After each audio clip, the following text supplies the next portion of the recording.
اعوذ باللہ من الشیطان الرجیم، بسم اللہ الرحمن الرحیم۔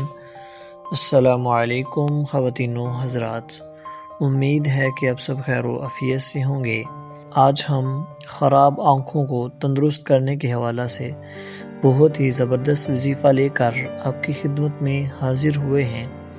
تو وظیفہ یہ ہے کہ اگر کسی کی آنکھیں بہت زیادہ خراب ہوں، بہت زیادہ دکھتی ہوں یا اس کی نظر کمزور ہو، تو اس کے لیے وظیفہ یہ ہے کہ ٹھیک دوپہر کے وقت، جسے زوال کہتے ہیں، باوضو بیٹھ کر 41 مرتبہ یعنی 41 ٹائمز اللہ کا یہ اسم گرامی یا رحمانو پڑھ کر پانی پر دم کرنا ہے۔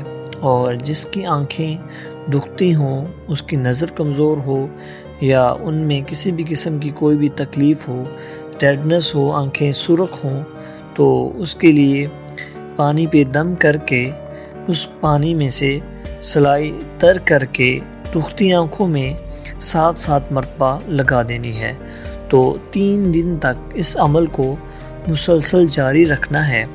تو انشاءاللہ العزیز 3 دن کے بعد آنکھیں بہت جلد ٹھیک ہو جائیں گی، اور پھر دوبارہ سال بھر وہ آنکھیں نہ کبھی دکھیں گی، اور جو نظر کمزور ہے انشاءاللہ العزیز وہ بھی آہستہ آہستہ ٹھیک ہونا شروع ہو جائے گی اور ریکور ہونا شروع ہو جائے گی۔ تو آپ سے گزارش ہے کہ اس وظیفے کو زیادہ سے زیادہ لائک اور شیئر کیجئے، اور ہمارے چینل کو سبسکرائب کیجئے تاکہ ہر نئی آنے والی ویڈیو آپ تک بہت جلد پہنچ سکے۔ اللہ نگہبان۔